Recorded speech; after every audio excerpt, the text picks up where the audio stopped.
Here in this country, you would think the entire world is against Russia. It's not.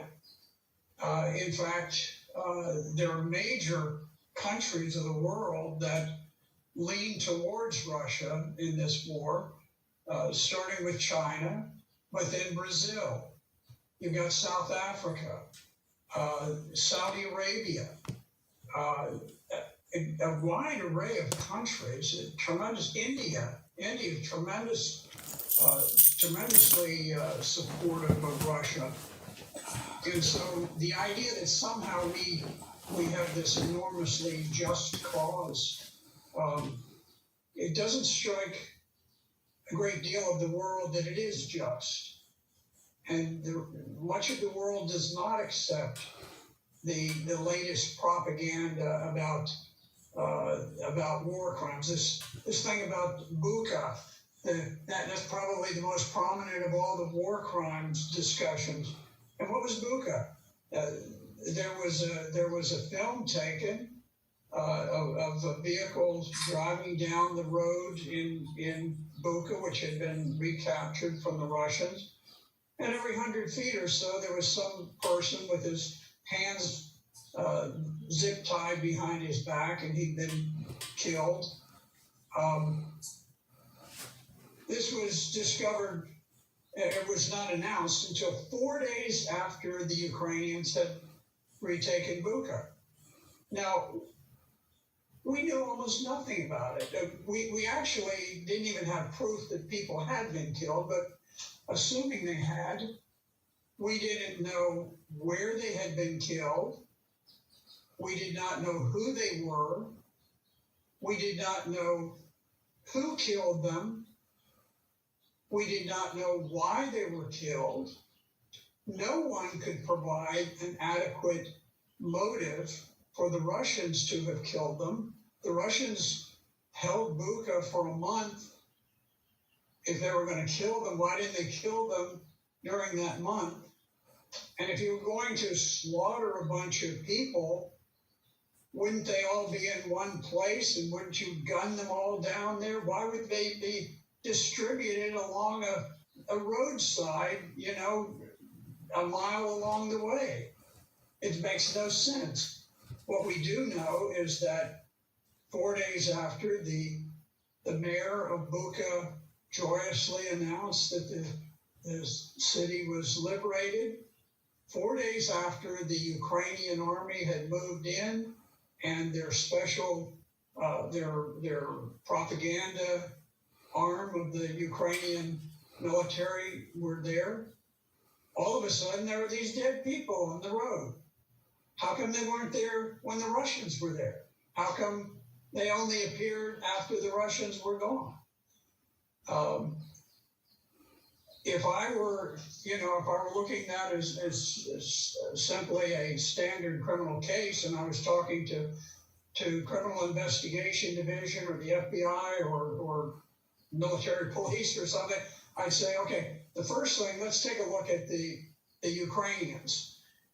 My guess would be, and you start with a hunch when you're investigating a crime. My hunch is that the Ukrainians killed off these people after they moved in and after they looked around and said, okay, who was friendly towards the Russian troops while the Russians were here? We're gonna execute them. That would be my guess, because I don't see any motive for the Russians to have just sort of killed a few people on their way out of town. So you have and nobody questions these because the corporate media is so monolithic. We know for a fact, from the mouth of the head of a Ukrainian hospital, the guy who ran the hospital, he boasted that he had given strict orders to all of his doctors that when wounded Russian POWs, when casualties were brought in, they were to be castrated.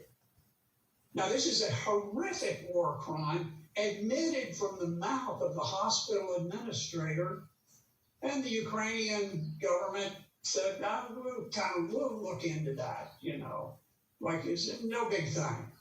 I can't think of a more horrific war crime ever.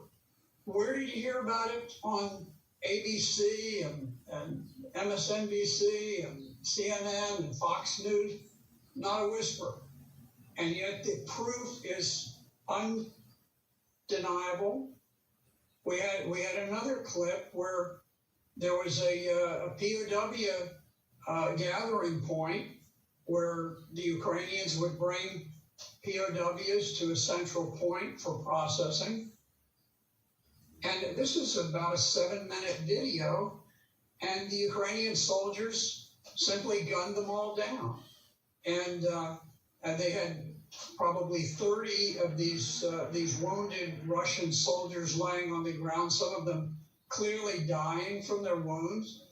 Some of them, they put plastic bags over their head. Now, these are guys who are laying there, sometimes fatally wounded, with their hands zip-tied behind their backs, and they've got plastic bags over their heads so that it's making it difficult to breathe.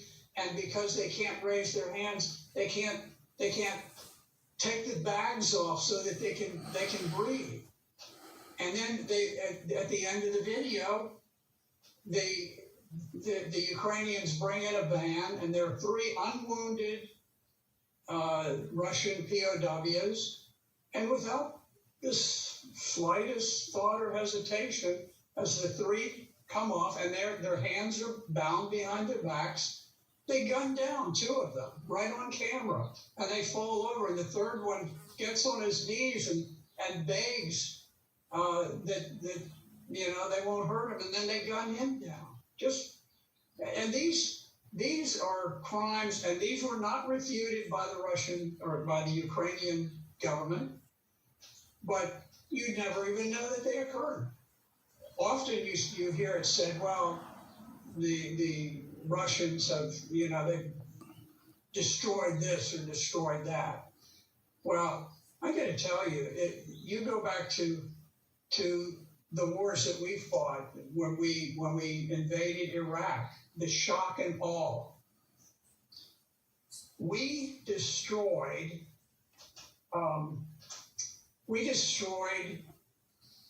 virtually everything in Iraq, everything of significance.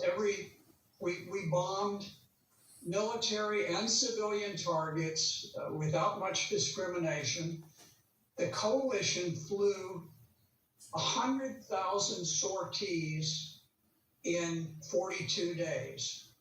You compare that to the Russians, who have only flown 8,000 sorties in about the same period of time. 100,000 American bombs versus 8,000, not bombs, but sorties of bombs. 100,000 versus 8,000 in about the same time. And I think the Russians have tended to be more selective, whereas we went out, the shock and awe, the philosophy of shock and awe is that you destroy everything that is needed to sustain human life and for a city to function. You knock out the water supply, the electrical supply, the heat, the oil, the gasoline, so that you knock out all of the major bridges, and then you just continue and you just destroy everything. So there's simply no credibility when you actually get down to the facts and you look at the way that the war has been conducted.